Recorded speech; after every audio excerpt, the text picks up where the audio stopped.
Ok, donc le dev du jeudi, saison 3, et c'est l'épisode 3. Aujourd'hui, on va faire une application de gestion de tâches à remplir, une to-do list en fait. Et donc, on va en profiter encore une fois, comme à chaque épisode, pour voir toute une série de nouvelles choses sur la partie mobile, comment on peut faire différentes choses. On va notamment aujourd'hui parler de bases de données en local, par exemple, puis de plein d'autres choses. Donc n'oubliez pas, vous pouvez communiquer sur Twitter avec le hashtag le dev du jeudi. Vous pouvez toujours retrouver les vidéos sur youtube.com/le dev du jeudi. Je vais envoyer le lien. Hop. Voilà.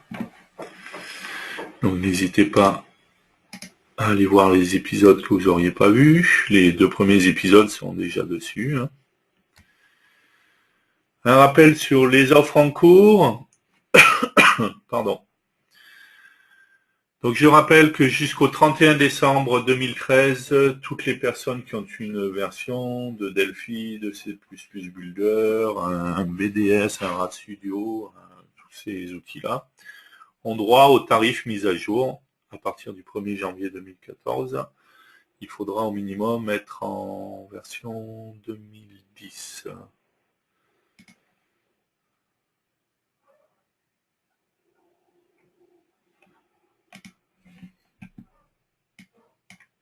Ok, donc pour ceux qui sont dans les anciennes versions, je vous rappelle encore une fois, vous pouvez bénéficier du tarif mise à jour. N'hésitez pas à nous contacter si vous avez des questions là-dessus.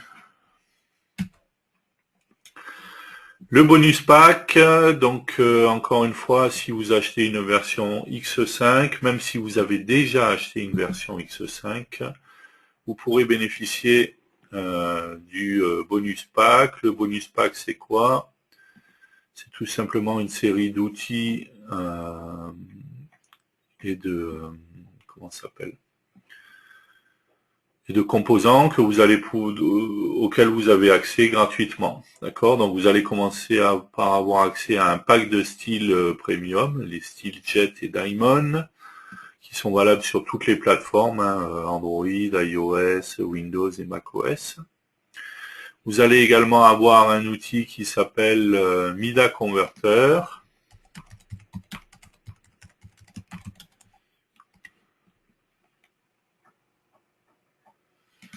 Ok, donc c'est cet outil-là. Je rappelle que vous avez accès à la version basique. D'accord, donc c'est un outil qui va vous permettre de vous aider pour la migration d'une application de la VCL vers FireMonkey. Encore une fois, c'est pas l'outil magique, je clique une fois et puis voilà, j'ai de suite mon application FireMonkey. Il y aura du travail certainement à faire, ne serait-ce que parce que lui, il va convertir les composants qu'il connaît. Tous les composants qu'il ne connaît pas, forcément, il ne sera pas capable de les traduire, de les convertir plutôt.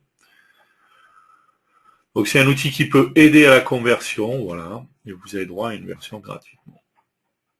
Vous avez droit également à la grille InfoPower pour FireMonkey. Donc InfoPower, il est là. Donc c'est une grille qui fonctionne sur toutes les plateformes, également les plateformes mobiles.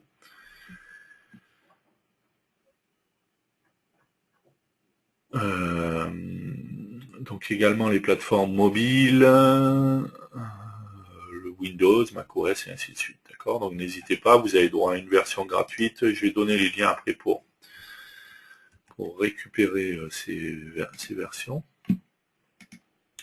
Et vous avez droit également à une version d'Interbase édition serveur avec 5 licences utilisateurs. Cette version d'Interbase n'est disponible que si vous achetez une édition entreprise minimum, d'accord, puisque tout ce qui est accès aux bases de données n'est disponible qu'à partir de la version entreprise. Ou alors, vous pouvez avoir acheté la version professionnelle avec le pack d'accès aux données, qui est disponible également. Pour récupérer toutes les différentes parties, les différents outils du pack, il vous suffira de vous rendre ici. D'accord, et vous trouverez dans la liste donc InfoPower qui est ici, vous allez trouver plus bas les packs premium, MIDA Converter, et pour la version d'Interbase, il faudra par contre se rendre ici pour récupérer votre version d'Interbase. Vous mettrez votre numéro de série Delphi directement. Ok, donc ça c'est pour le pack donc qui est accessible à partir du moment où vous achetez une version X5, d'accord, quelle que soit la version X5, sauf que on l'a vu, pour la partie Interbase, il faudra être au minimum en édition entreprise.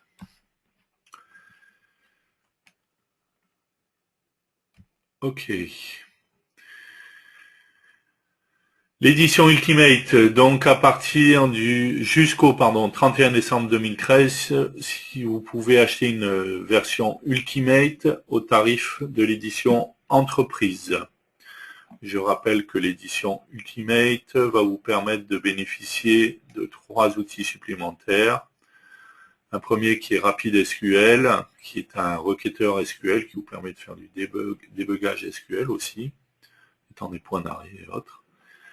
DB Optimizer, qui est un outil de profiling et d'optimisation de bases de données.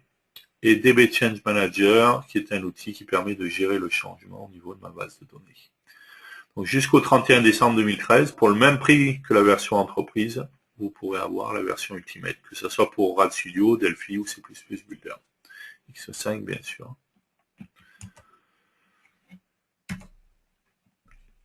Et nouvelle offre pour nos amis du C++ Builder. Jusqu'ici, malheureusement, il n'y avait pas possibilité de faire du développement mobile. La première partie de développement mobile, donc à savoir le C++ Builder pour iOS, va être disponible très prochainement, puisqu'il est prévu en décembre, d'accord. Donc c'est juste une question de semaine. Et il faut savoir que dès à présent, si vous achetez la version X5, donc C++ Builder X5 ou RADstudio X5, puisque je rappelle que le RADstudio inclut le C++ Builder, vous allez pouvoir bénéficier gratuitement, dès que ça sera disponible, de la partie développement mobile iOS. D'accord? Donc vous n'êtes pas obligé d'attendre que le C++ Builder iOS sorte. Vous pouvez dès à présent acheter la version X5 et dès que l'update C++ Builder iOS sortira, encore une fois c'est prévu pour décembre 2013, donc dans quelques semaines, avant la fin de l'année, vous en bénéficierez gratuitement. D'accord, donc n'hésitez pas, si vous êtes en C++ Builder, on ne parle pour le moment que de développement iOS, hein, pour le C++ Builder. Le développement pour Android va arriver très prochainement, d'accord. Mais là, on parle de la mise à jour pour le développement iOS. Quelques liens, et je vais juste vous donner un lien qui est intéressant.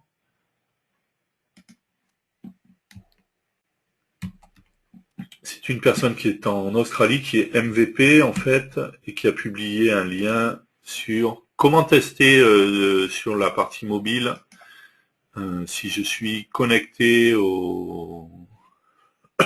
Pardon. Si je suis connecté au réseau, d'accord, que ce soit le réseau mobile, que ce soit connecté en Wi-Fi, ainsi de suite, il y a différentes fonctions, donc vous pouvez récupérer le code source, n'hésitez pas.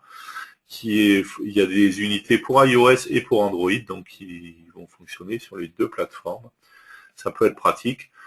Au passage, n'hésitez pas à aller voir ce blog. Hein.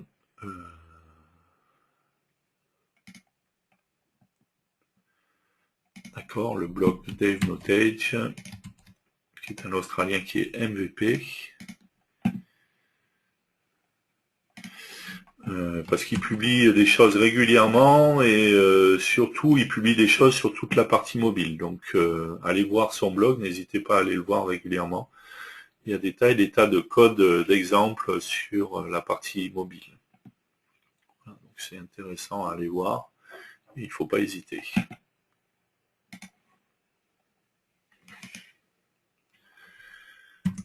Ok.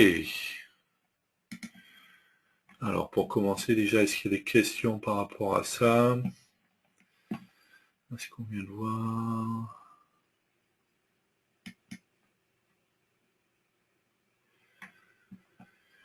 J'ai déjà acheté X5, mais je n'arrive pas à me connecter chez Embarcadero. Mon mail, fmonbazé,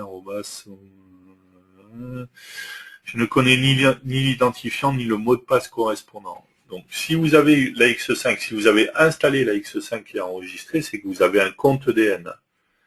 D'accord? Donc, si vous vous souvenez plus de votre...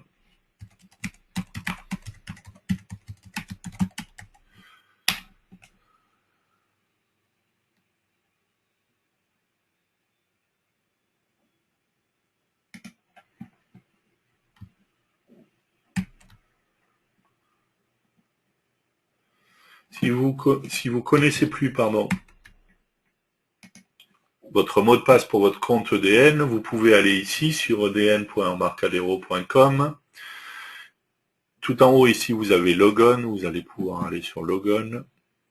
Ici, vous pouvez taper votre login, sachant que votre login, c'est soit le login, soit l'email. D'accord, c'est pas forcément que le login, ça peut être les deux.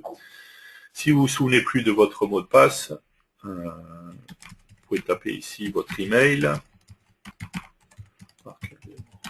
D'accord. Et vous cliquez ici sur Reset My Password. Automatiquement, il y a un email qui vous est adressé sur l'email que vous avez précisé ici. Ça vous permettra de récupérer votre mot de passe, d'accord, directement.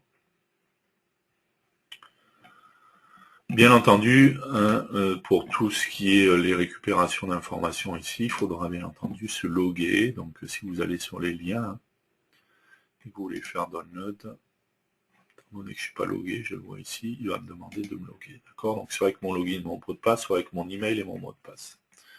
Et encore une fois, si je ne me rappelle plus de mon mot de passe, je tape mon email ici et je fais Reset My Password.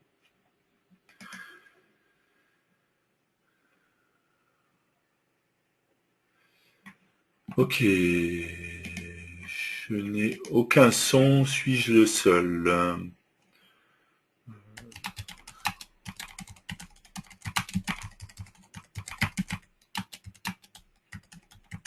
Il y a une personne qui n'a pas de son, donc je lui envoie juste un message.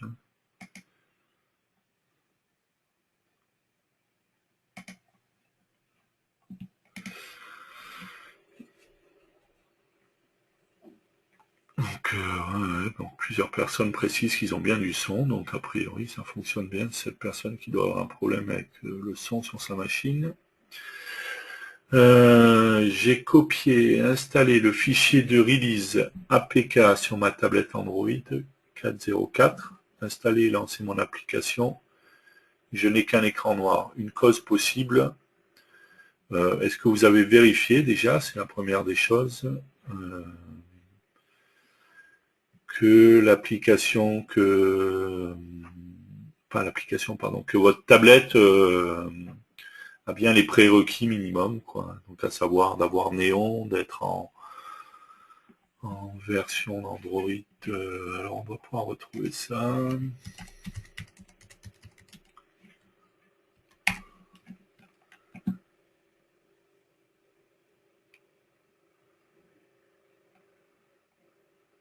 Alors.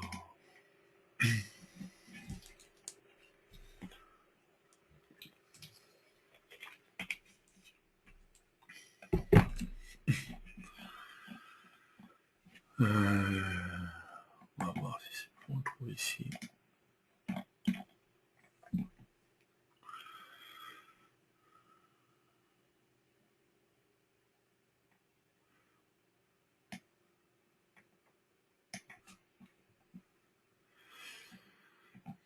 Voilà donc les prérequis, un minimum, donc à savoir Android équipé de processeurs ARM7 sous Android, donc soit Gingerbread, Ice Cream Sandwich ou Jelly Bean. À savoir que ça fonctionne également avec la dernière version KitKat. Hop, je vois ça à tout le monde. Et il faudra également avoir, c'est pas précisé là d'ailleurs, il faut qu'il y ait Néon qui soit installé sur la machine. Néon étant une couche graphique qui permet voilà, de faire des choses. On se base sur cette couche avec FireMonkey. Il y a également... Alors il faut que je me rappelle le nom, je ne sais plus comment elles s'appellent, ces applications. Alors,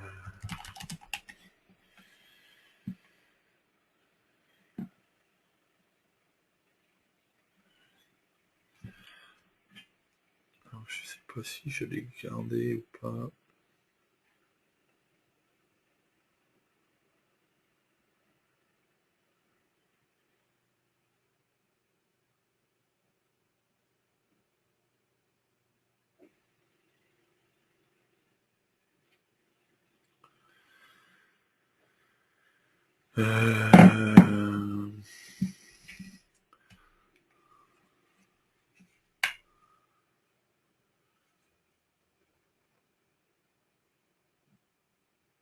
J'essaye de retrouver le nom. Il y a une application qui permet de tester son téléphone ou sa tablette, justement.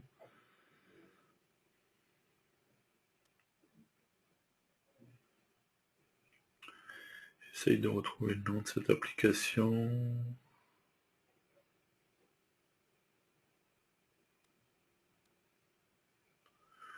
On a dû en parler d'ailleurs, c'était dans le premier épisode, je crois.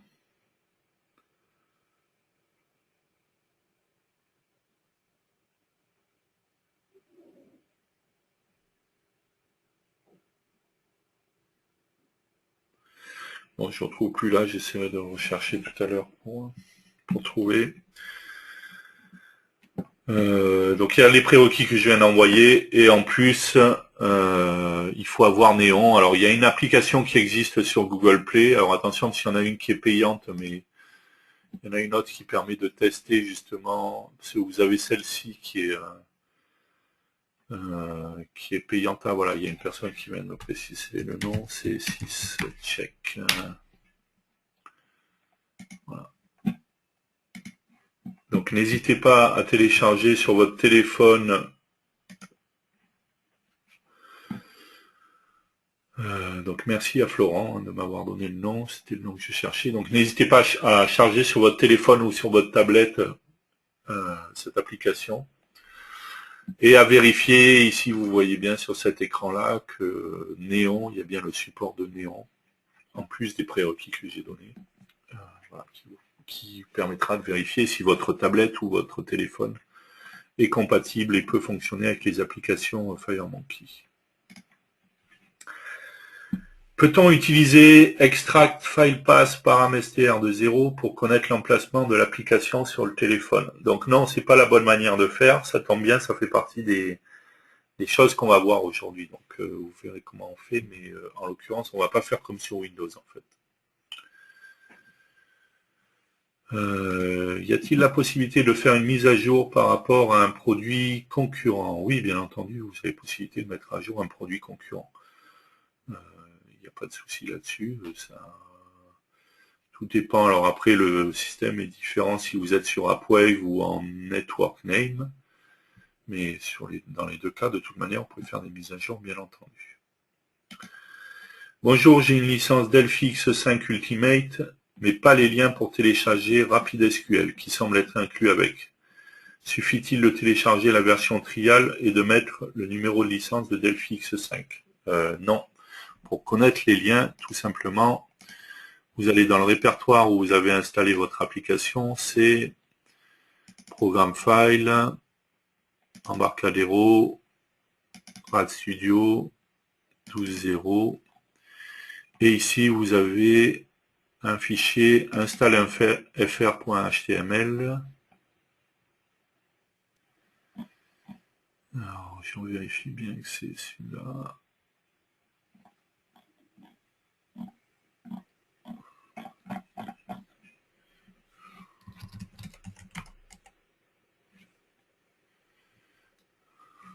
Voilà. Ok, donc ce fichier va vous renvoyer sur ce lien-là. Et quand vous descendez dans le lien, vous avez autre téléchargement de logiciels disponibles et vous avez DB Power Studio Developer Edition pour Ultimate seulement. Bon, je ne sais plus s'il renvoie sur une page ou directement.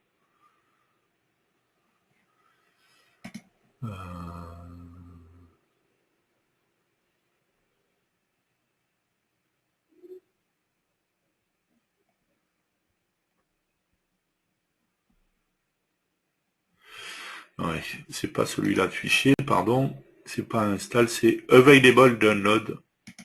.fr, voilà, qui vous renverra donc sur votre, qui vous ouvrira votre fichier. Et vous aurez donc DB Power Studio Developer Edition avec le lien pour télécharger. Hop, je peux vous envoyer le lien si vous voulez. Hop, directement. On est d'accord, c'est valable que pour ceux qui sont en version Ultimate. Donc n'hésitez pas, vous avez tous les produits supplémentaires que vous pouvez installer. ER Studio pour les versions architectes, DB Power Studio pour Ultimate, d'accord. Ceux qui sont en RAD Studio, c'est ici que vous pourrez récupérer le HTML5 Builder, et ainsi de suite. Donc vous allez dans le répertoire d'installation et vous ouvrez le fichier available downloads fr.htm. Ok. Est-ce que le téléphone Nexus 5 fonctionne bien avec Delphi X5 ? Donc oui, le Nexus 5 fonctionne bien. D'ailleurs, si je me souviens bien, il y a une page dans laquelle on a recensé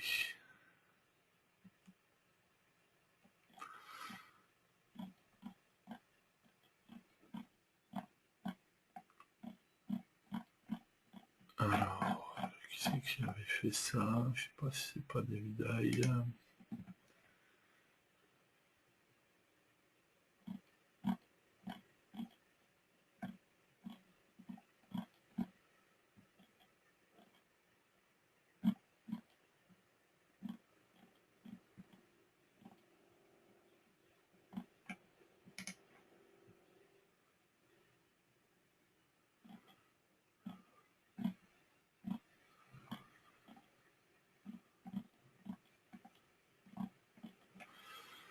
Donc non, on va chercher.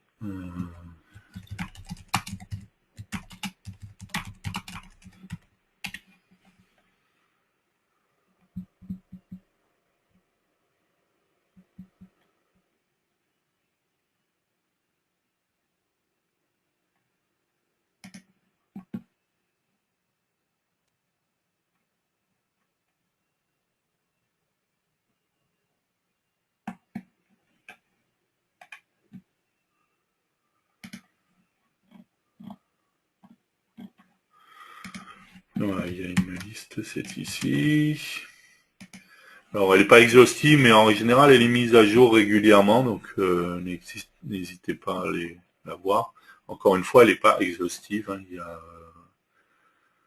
se peut que votre téléphone ne soit pas là-dedans. Je vous ai dit, la meilleure manière de le savoir, c'est d'aller prendre l'outil SysCheck, de vérifier que vous êtes en ARM V7, que vous avez bien Néon, et que vous êtes bien sur les prérequis que je vous ai donnés, soit Gingerbread, soit Ice Cream Sandwich, soit Jelly Bean ou supérieur.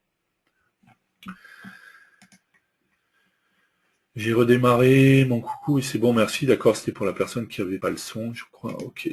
Tous les téléphones sont-ils liables à Delphi X5? Je n'arrive pas à faire reconnaître dans Delphi mon Huawei P6. Donc non, ils ne sont pas tous malheureusement. Je ne sais pas ce par rapport à...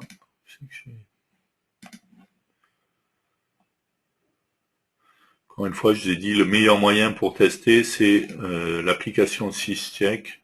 Vérifiez si vous avez Néon, que vous êtes en ARM V7. Voilà, l'application vous donne toutes les informations, donc n'hésitez pas. Dans le cas où l'on n'a pas Néon, comment l'obtenir? Malheureusement, selon les téléphones, c'est pas forcément faisable, donc il y a certains téléphones qui n'ont pas Néon et je suis pas sûr que ça soit qu'on puisse juste mettre à jour comme ça.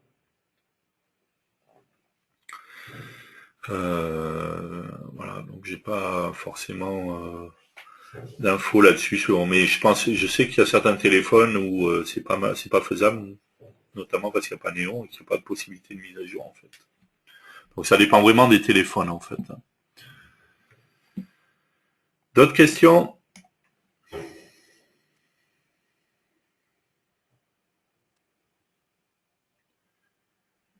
Ok.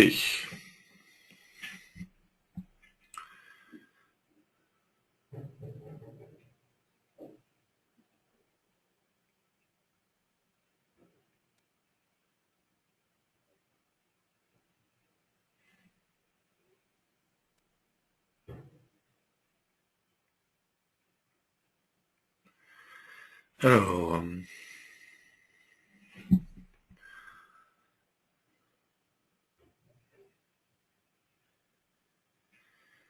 je vais juste...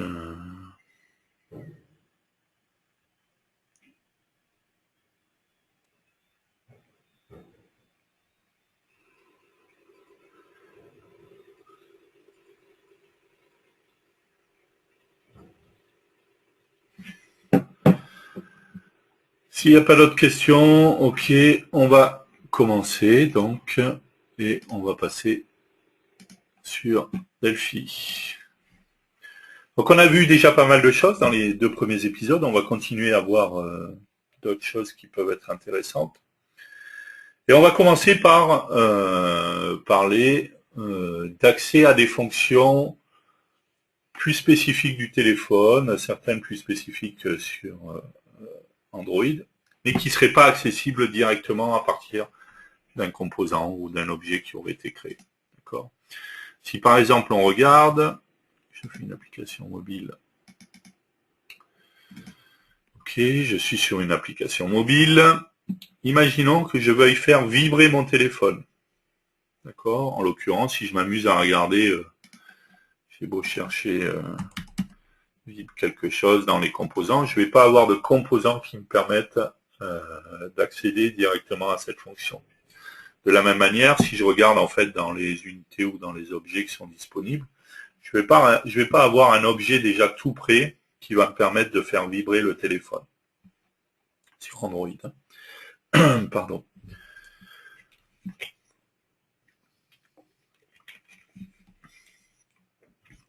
Mais ce qui est intéressant avec Delphi X5, c'est que très souvent sur Android, quand j'ai pas certaines fonctions, j'ai possibilité soit de les mapper, soit de créer des unités directement qui vont me permettre de mapper directement la fonction. Si on regarde, en fait, si on va sur d.android.com, n'hésitez pas à... C'est l'abréviation pour développeur Android. Hop, j'ai envoyé le lien à tout le monde. C'est très pratique et très souvent, on va avoir besoin d'aller là quand on veut avoir accès aux fonctions autres que les fonctions standards du téléphone. D'accord ? Si je m'amuse à chercher ici, par exemple, vibrator, d'accord, hop, vibrator, je vais me rendre compte ici, donc, que j'ai une classe, vibrator, qui a différentes fonctions et qui a notamment une fonction tout simplement vibrate. D'accord ? Donc on va avoir accès à cette fonction en appelant l'objet, la classe vibrator et la fonction vibrate. D'accord ? Donc du coup, on pourrait se demander comment je vais pouvoir avoir accès à ça dans Delphi. Donc très souvent, la première des choses, c'est d'abord d'aller voir au niveau de la doc Android quelles sont les fonctions qui me permettent d'accéder ou de faire ce dont j'ai besoin. Et ensuite, on va commencer par faire une recherche. Donc on va aller dans le répertoire d'installation du RAD Studio, c'est Programme File, Embarcadero, RAD Studio 12.0, Source. Et ici, je vais avoir un répertoire RTL. Et dans RTL, je vais avoir un sous-répertoire qui va s'appeler Android. C'est ici que je vais trouver toutes les unités spécifiques à Android. Donc la bonne solution, c'est par exemple de faire une recherche ici, sur tous les fichiers .pass, je vais chercher Vibrator. D'accord, puisque c'est le nom de la classe, voir si cette classe y est déjà. Et on va se rendre compte ici que je le trouve à deux endroits, et notamment, par exemple, dans Android jni.os, je vais avoir un type TJ Vibrator et un J Vibrator, et ainsi de suite. D'ailleurs, au passage, si on regarde ici, c'était bien dans, on est bien dans Android OS, d'accord, qu'on a Vibrator. Donc, ce qui veut dire que si je prends ici, on a dit Android JNI OS.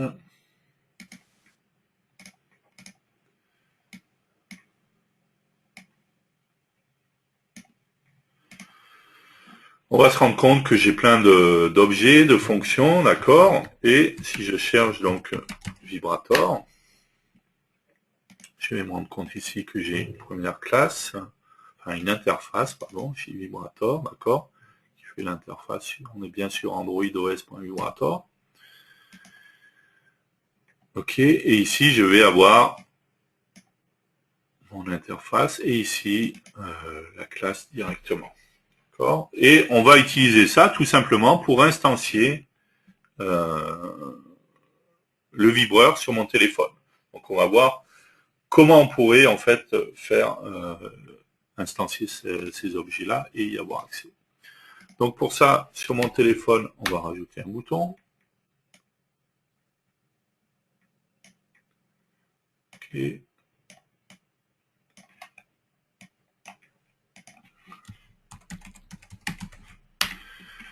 Ok, on va aller enregistrer tout ça.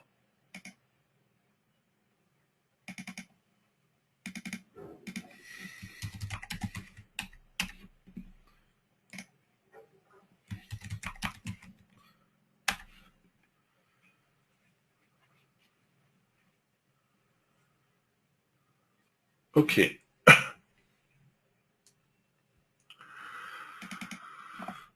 Donc on a dit, l'unité qui nous intéresse, c'est Android API jni.os.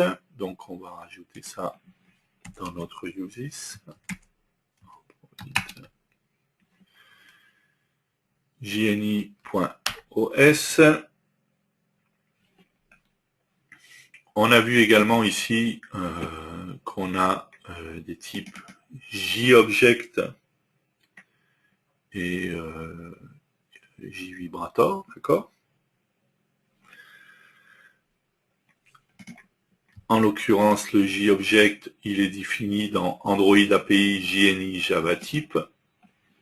Donc, on va rajouter également Android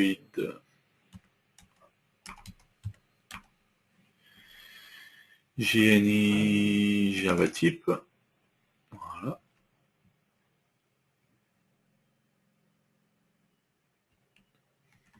Et on va également avoir besoin d'autres unités. En fait, je vais également appeler Android API JNI Bridge. Et Android JNI App qui va être App.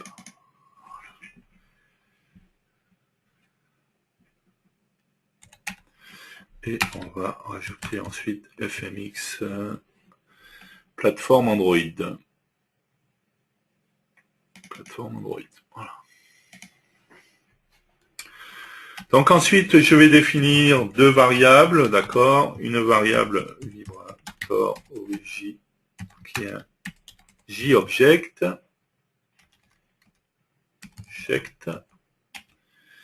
Et ensuite, Vibrator qui est d'un type JVibrator. Ok. Ensuite, on va commencer par instancier notre objet Vibrator OBJ, d'accord, notre JObject, d'accord.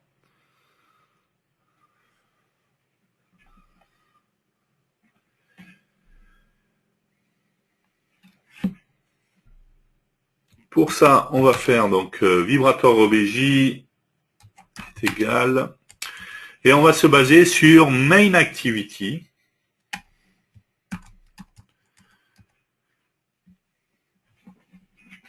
Dans lequel on va appeler la fonction getSystemService. D'accord. Et le service qu'on va appeler, alors je sais plus si on l'avait là dans la doc, voilà. Ce qu'on va avoir besoin d'appeler, donc encore une fois, j'ai rien inventé ici, to obtain an instance of the system vibrator called getSystemService avec le vibrator service comme argument. D'accord. Donc c'est bien ce que je fais. J'appelle, alors je me base sur main activity, j'appelle getSystemService, et ici je vais devoir appeler le vibrator service qu'on devrait trouver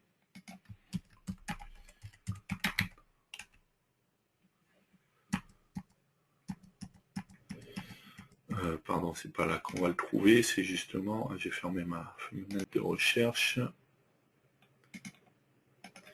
Si on ne sait pas, encore une fois, sur le répertoire Android, vibrator service. Et on le trouve dans Android JNI graphic content view text.pass. D'accord, on a bien. Donc je sais plus si on l'a. Non, on va donc devoir le rajouter.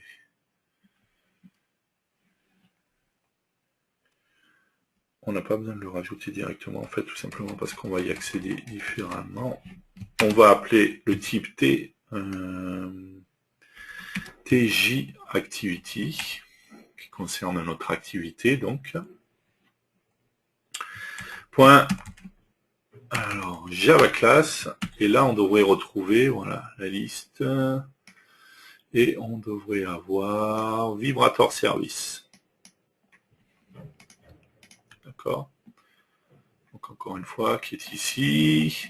Et si on était monté, on est dans un J contexte class, mais en fait qu'on peut récupérer via le tjactivity.javaclass.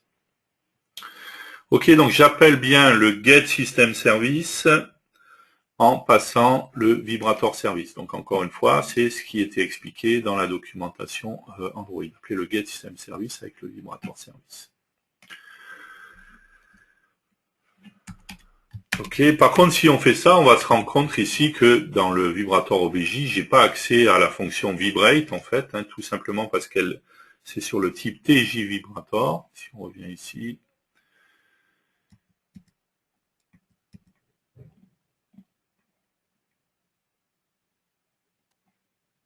D'accord, donc notre vibrator obj, lui, c'est un JObject, donc c'est juste l'interface de base.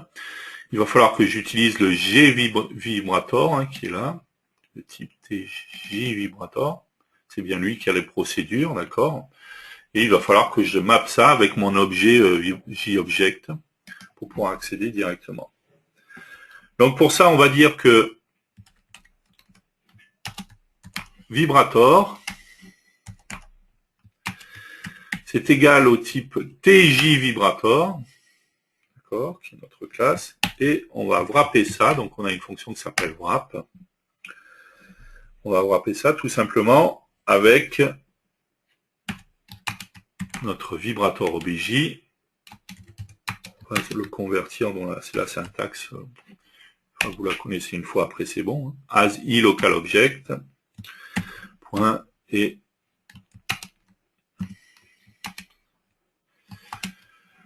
get object ID, d'accord, pour récupérer le pointeur.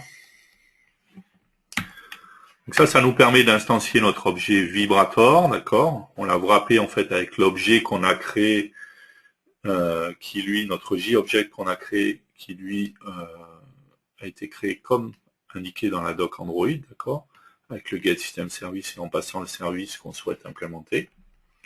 Et ensuite, tout ce qu'on a besoin de faire directement, c'est vibrator. On a vu que la fonction c'était vibrate, et on voit qu'on a un paramètre qui est le nombre de millisecondes, d'accord. Donc on va mettre par exemple, allez, mettons 5000 pour avoir 5 secondes. D'accord? Donc, en fait, très souvent, on se rend compte que ce qui n'est pas implémenté de base, en se plongeant un peu dans la doc Android et en appelant les unités, les objets qui vont bien, ben, on va pouvoir y accéder. Donc, si je regarde ici, je devrais avoir, toujours pareil, mon téléphone. Donc, non, parce que je ne l'ai pas connecté. Je vais le connecter. Hop. Ça, c'est bon. Et là. OK. Donc, si je rafraîchis, j'ai bien mon téléphone qui est ici. Et je vais pouvoir exécuter.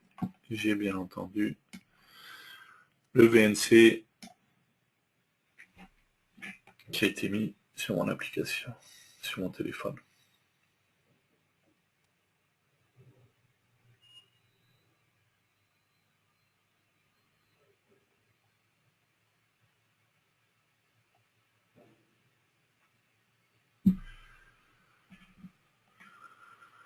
Donc n'oubliez pas, très souvent, voilà, ça c'est sincèrement c'est le lien sur lequel il ne faut pas hésiter à aller voir, voir, vous regardez comment en fait sous Android on peut faire une fonction si vous ne trouvez pas sur Delphi, et après vous verrez qu'en appelant les objets, ben, directement vous pouvez appeler les fonctions dont vous avez besoin.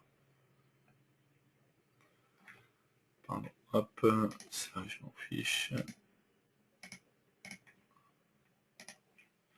Ok.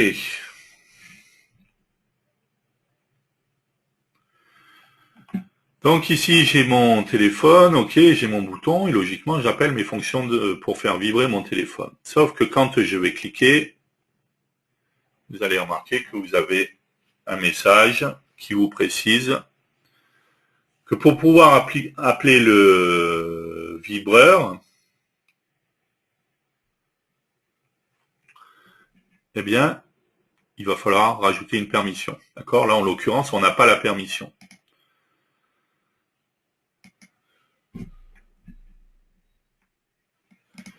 Ok, donc si je reviens ici dans Delphi, que je vais dans Projet Options, dans pardon, permission d'utilisation, d'accord?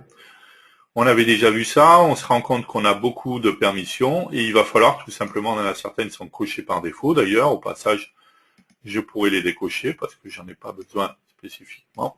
Je n'ai pas besoin de l'appareil photo, de l'appel téléphonique, du calendrier. Pas besoin d'internet, l'état du téléphone, le calendrier, stockage interne. Et si je cherche quelque part, je dois avoir la fonction, voilà, elle est ici, qui s'appelle vibrer. Donc il va tout simplement falloir que je coche cette autorisation, cette permission, pour pouvoir l'avoir et avoir accès à partir de mon téléphone. D'accord? Donc si je refais OK, et que je réexécute mon application,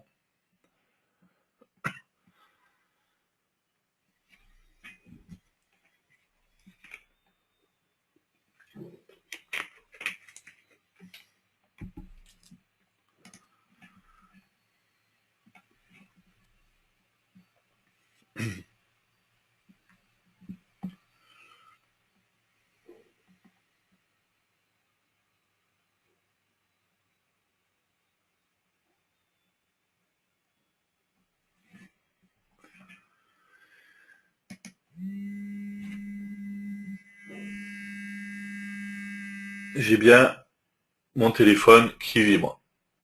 D'accord? Je ne sais pas si ça s'entend correctement, je pense que oui. Je l'ai collé devant le micro. D'accord? Donc ça fonctionne bien.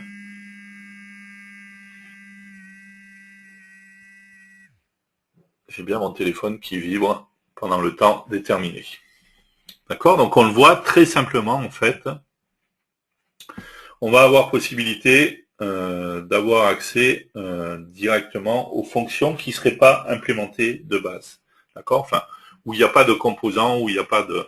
En fait, hein, si vous regardez dans le répertoire dont on a parlé, dans Android, en fait, vous remarquerez que vous avez toute une série d'unités qui sont des unités JNI, d'accord, Java Native Interface, d'accord, qui vont vous permettre d'accéder à toutes les fonctions qui existent aujourd'hui, d'accord.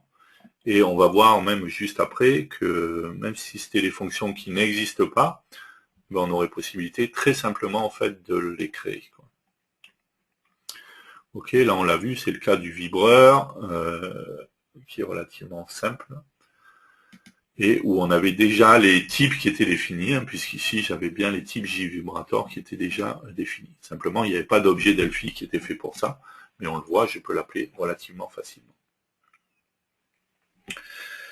Ok, je vais regarder vos questions, on va faire une petite pause, après on va continuer là-dessus en prenant un autre exemple.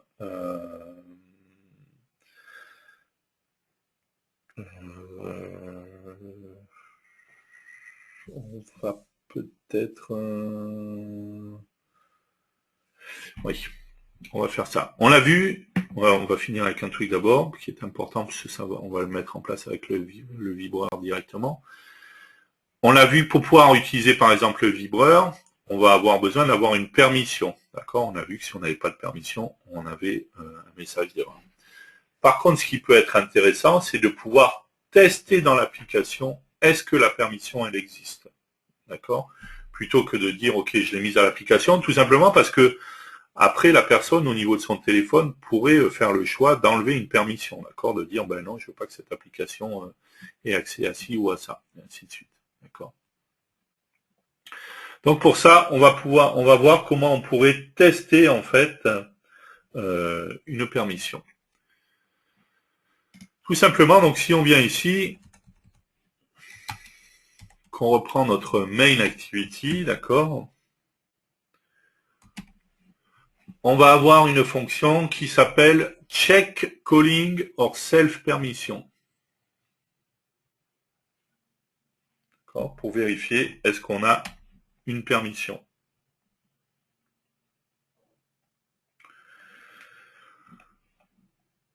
Pour la permission, en fait, on va devoir lui passer une chaîne de caractères, d'accord? Et ensuite, tout ce qu'on va avoir besoin de faire, c'est de vérifier est-ce qu'on a cette permission. Pour la permission vibrate, alors je sais pas si là on l'a. Voilà. This method requires the caller to hold the permission vibrate. D'accord? Et si on regarde, on voit qu'on a une constant value qui est Android permission.vibrate. Donc encore une fois, on se base sur la doc de Android, d'accord? Et c'est vraiment les mêmes types qu'on va utiliser. Donc il va falloir que je teste, est-ce que j'ai cette permission vibrate? Donc pour ça, on va tester if main activity. Alors vous remarquerez dans pas mal de démos qu'il y a certaines fois où vous pouvez avoir main activity ou shared activity, d'accord, sachant que vous avez accès aux mêmes fonctions avec l'un ou avec l'autre, d'accord. Donc j'avoue que je ne saurais pas vous dire qu'est-ce qui est mieux d'utiliser, si c'est main activity ou shared activity. Moi, ça me semble plus logique de dire que j'utilise main activity, sachant qu'on n'a qu'une seule activité dans l'application de toute manière. Donc voilà. Et on a dit qu'on va devoir tester donc la permission. Donc on va se faire une permission. Tiens, ben, on va même se faire une fonction. Allez.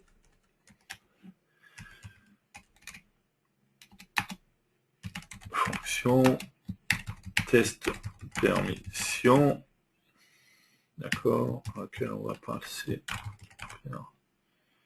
permission string et on va envoyer un booléen. CTRL SHIFT C. Ok.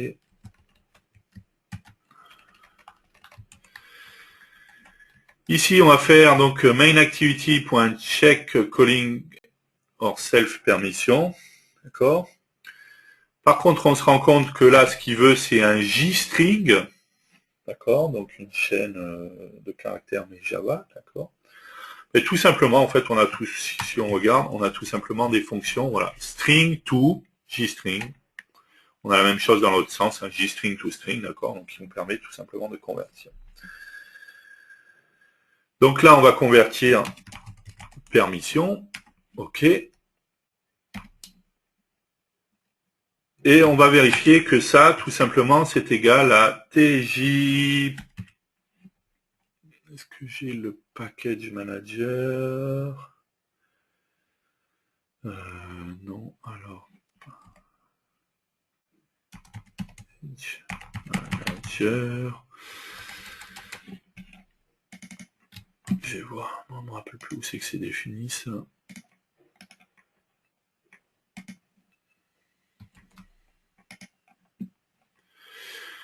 GNI Graphics, content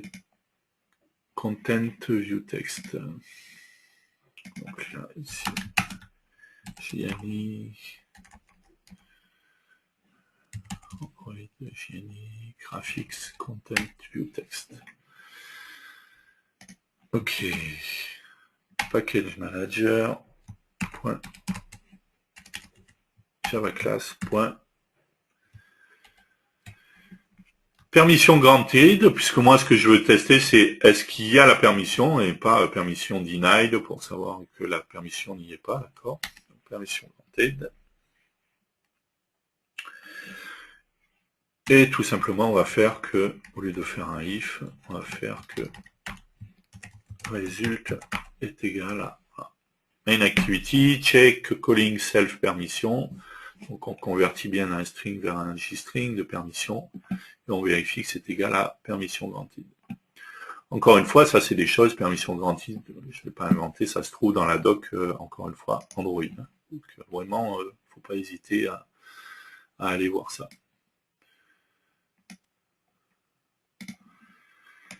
Ok, donc ici, ce qu'on va faire, c'est qu'on va tout simplement appeler notre fonction, on va faire if test permission. On a dit que la permission qu'on devait tester, c'était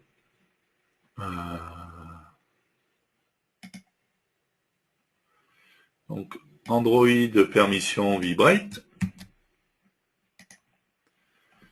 Donc on va tout simplement faire hop, Android permission vibrate. Donc si on a tout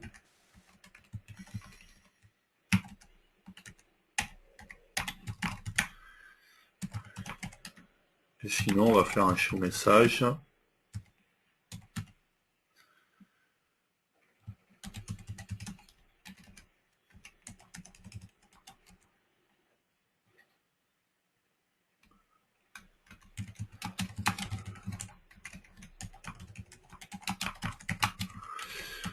Pas de permission pour le vibreur. Voilà. Ok, donc si je réexécute ça, donc là pour le moment, hein, on a encore une fois dans projet option, dans permission d'utilisation, on a bien la permission pour le vibreur, d'accord. On va vérifier quand même que ça fonctionne bien. Ensuite, on enlèvera la permission.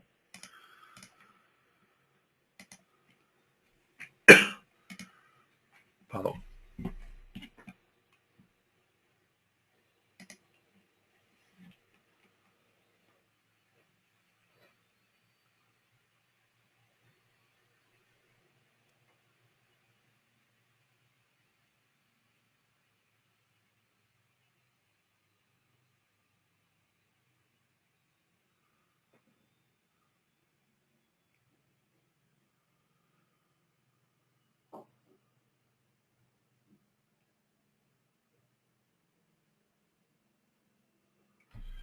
Ok. Et donc,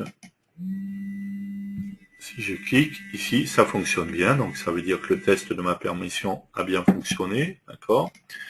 Si je viens ici, que je fais projet option, dans permission, je vais enlever le vibreur. D'accord. Faire OK. Je vais réexécuter mon application.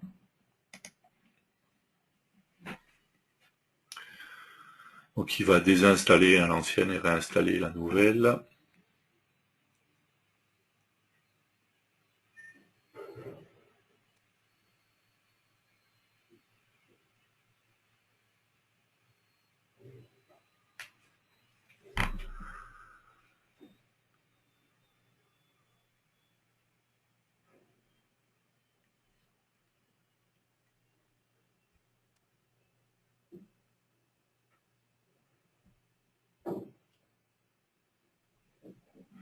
Ok, ici je vais cliquer sur le vibreur et automatiquement j'ai bien l'information comme quoi il n'y a pas de permission pour le vibreur.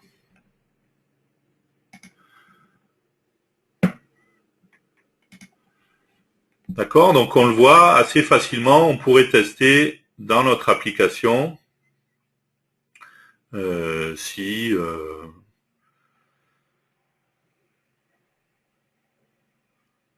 elle a les permissions qui vont bien ou pas. D'accord, on voit que dans l'application, on a la liste des autorisations qui sont disponibles ou pas. Donc si on refait, je fais juste pour vous montrer. Hop. Voilà, qu'est-ce qu'il me fait? Je vais remettre le vibreur, ok, je vais réexécuter.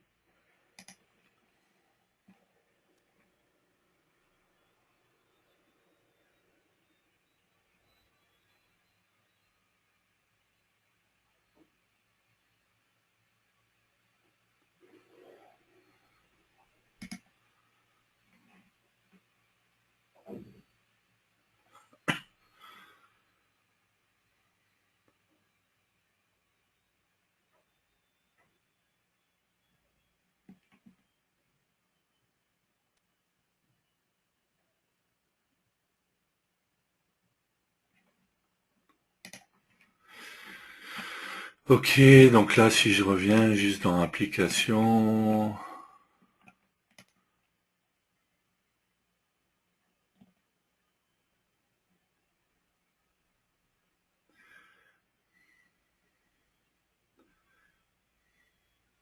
on voit bien que l'application a l'autorisation de contrôler le vibreur. D'accord? Donc elle a bien la permission qui est nécessaire. Par contre, il peut arriver que le développeur, pas le développeur, l'utilisateur pardon du téléphone, parce qu'il a certains droits et tout ça, il a désactivé des autorisations sur une application. D'accord? Et dans ce cas-là, ça sera intéressant de pouvoir tester. Ok.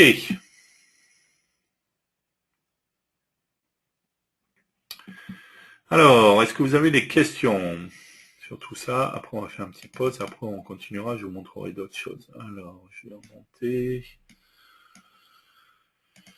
On ne va parler que d'Android pendant toutes les sessions. Donc, non, on ne va pas parler que d'Android. Il y aura aussi des sessions sur lesquelles on va parler d'iOS. D'ailleurs, dès la semaine prochaine, on parlera également d'iOS. C'est vrai qu'on a tendance à passer pas mal de temps sur Android, tout simplement parce que c'est la nouveauté du X5, donc il y a beaucoup de choses qui n'étaient pas connues d'avant. D'accord, mais on va également parler d'iOS, on verra également comment faire des choses différentes sur iOS, voilà, comment gérer les différents OS et ainsi de suite. Comment cela se passe avec iOS? Alors pour le vibreur avec iOS, alors je sais pas, on va faire bêtement, il paraît que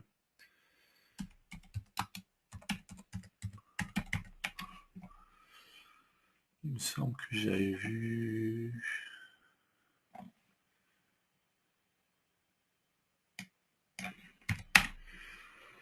J'avais vu traîner un code là-dessus justement. C'est pas ça justement.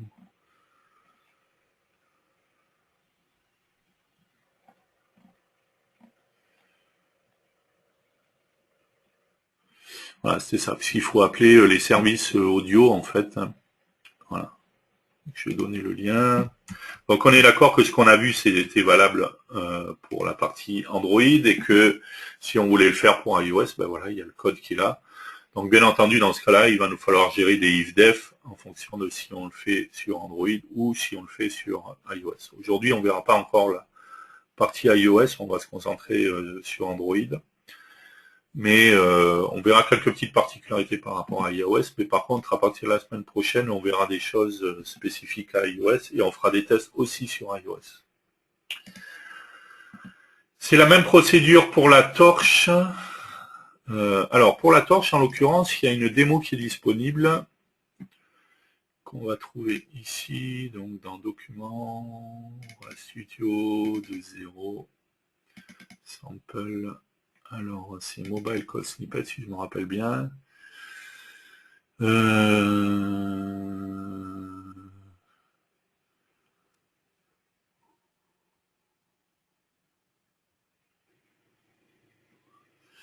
Alors, c'est pas là, c'est peut-être là-dedans. Flashlight, voilà.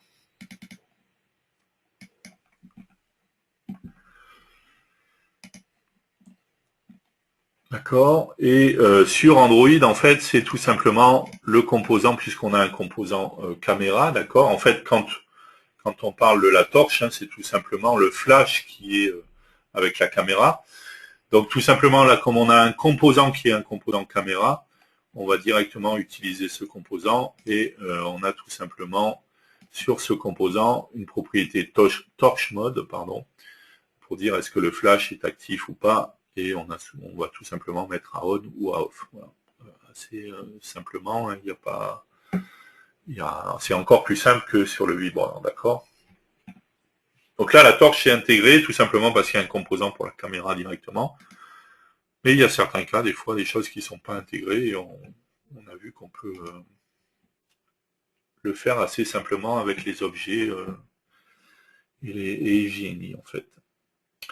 Si là, alors, les autres questions. Si l'on veut faire vibrer une application Android iPhone, il faut faire des ifdef. Oui, bien entendu. Hein, donc il faudra faire un ifdef. Alors,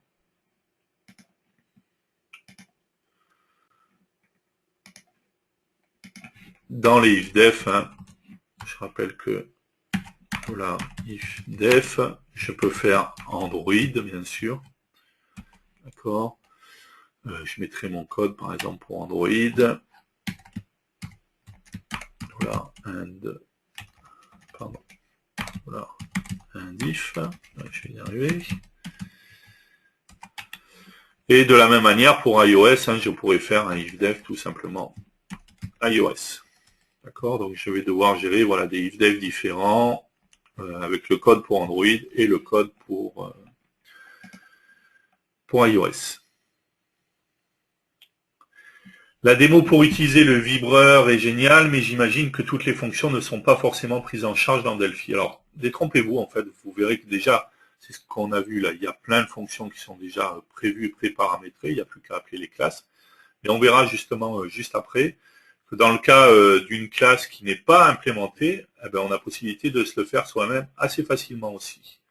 Donc, vous avez vraiment accès à tout, même si ce n'est pas implémenté de base, vous verrez comment. C'est du NDK ou du SDK qui est créé. Donc c'est du NDK. On utilise bien le NDK avec les applications Delphi.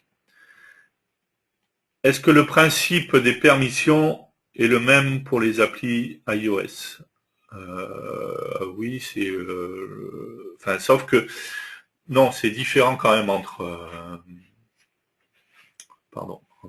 iOS et Android. D'ailleurs, vous le voyez très simplement dans projet options. Toute la notion de permissions qui sont définies là, c'est vraiment quelque chose qui est spécifique à Android. Après, il y a aussi une notion de permission sur iOS, mais qui fonctionne pas pareil. D'accord. Donc tout ça, c'est paramétré à la conception, tout simplement parce que c'est mis dans le fichier de manifeste en fait.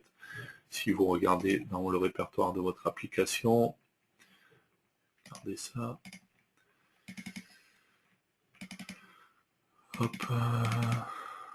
On avait parlé du Android manifeste. Hein. Si vous regardez dedans, en fait, vous verrez que vous avez en fait voilà les informations de permission qui sont intégrées à votre application. D'accord, donc on voit bien Vibrate, Android permission Vibrate qui est intégré. Donc c'est intégré dans le fichier manifeste et c'est pris en compte à la compilation. D'ailleurs, si vous revenez ici, si on se met sur iOS, vous verrez bien que sur cette fonction, il n'y a strictement rien en fait. Donc c'est spécifique à Android. Attention également, j'en profite du coup pour préciser, quand on est ici, toujours pareil, faites attention, mode debug, mode release, d'accord. Si vous définissez des permissions en debug, pensez bien quand vous serez en mode release ou alors à le mettre sur toutes les configurations pour Android et ainsi de suite. D'accord. Et attention à ça. Est-ce que la compilation convertit en Java? Donc non, il n'y a pas de convertisseur qui prendrait notre application, qui convertirait ça en Java. Notre application, c'est une vraie application native qui n'est pas du Java. Est-il aussi possible de tester que le matériel peut faire l'action vibrer? C'est une bonne question. C'est une bonne question.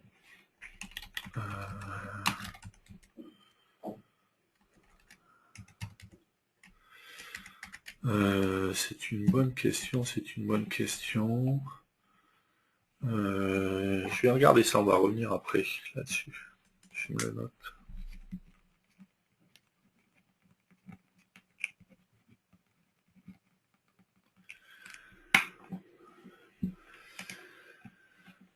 Java Class doit être propre à la plateforme Android, oui, tout à fait. Pour gérer le vibreur aussi bien sur iOS qu'Android, il faut utiliser des constantes de compilation. En fait, il faut utiliser les ifdef, oui, tout à fait, c'est ce qu'on a vu. Je crois malheureusement que l'on n'a pas le choix d'enlever une permission à l'installation en tant qu'utilisateur, en tout cas sur le Play Store. Non, vous n'avez pas d'obligation d'enlever les permissions à l'installation. Votre permission, ce qui est important, c'est de bien la définir dans l'application, par contre. De bien mettre dans l'application. Après, vous n'êtes pas à l'abri que l'utilisateur ait modifié les permissions d'une application.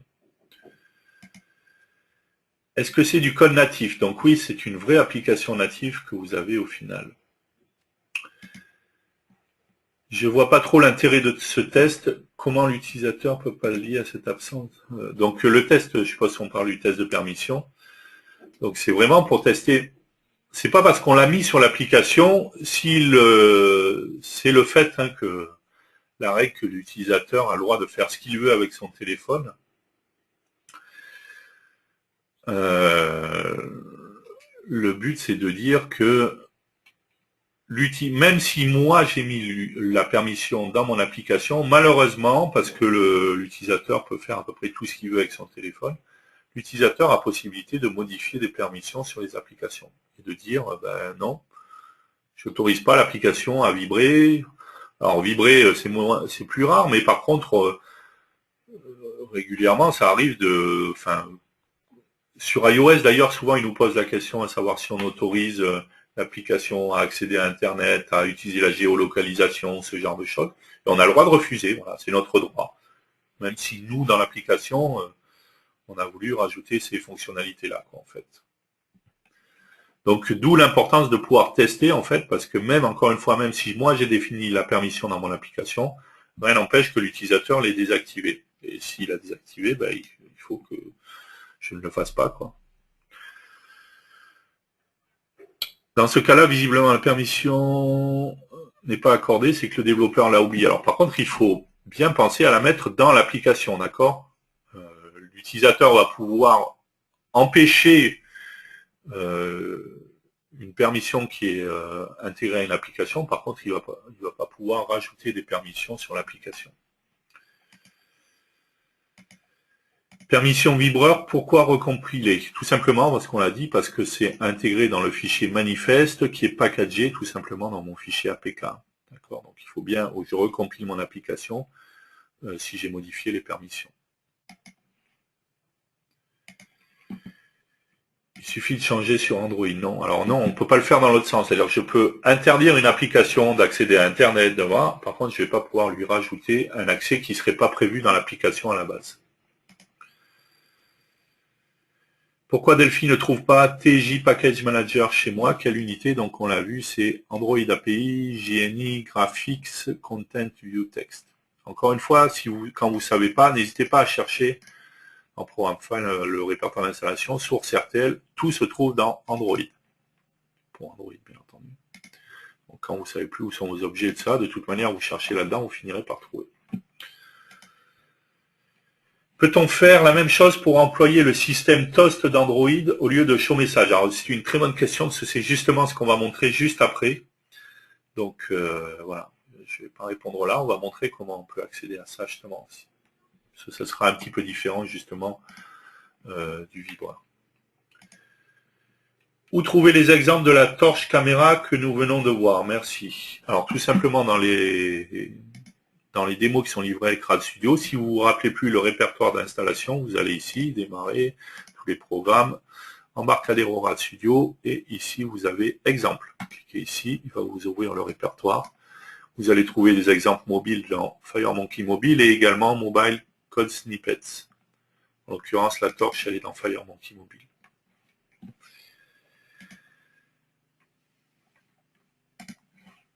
Est-ce que les USIS style FMX Platform Android doivent aussi être dans une fonction ifdef? Ben, ça serait mieux, oui, parce que dans iOS, j'ai pas besoin de ces unités-là. Et par contre, j'aurais besoin d'autres unités pour iOS. On le voit là, on va avoir iOS Service, iOS, ainsi de suite. Donc, ce qui est spécifique à chaque plateforme, je vais le mettre dans un ifdef.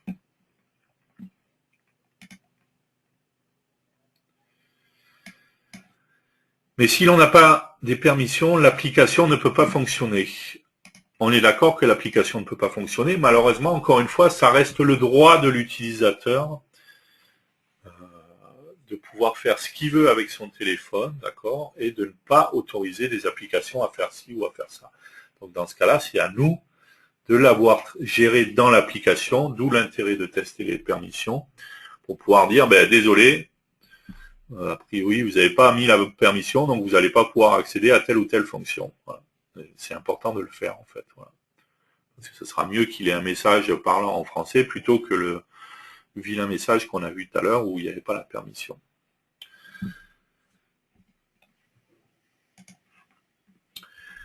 D'autres questions? Super démo, bah merci, ok, le but c'est de vous montrer des choses, de vous montrer du code qui peut être intéressant. On va voir quelque chose d'encore plus intéressant après la pause, là, on va montrer les toasts, justement, il y a une personne qui parlait de ça, et je parle pas des toasts dans le grip. Hein. Voilà. Pardon. Ok, pas d'autres questions? On va faire une petite pause. Pause café, pause pipi, et puis on se retrouve dans quelques minutes. À tout de suite.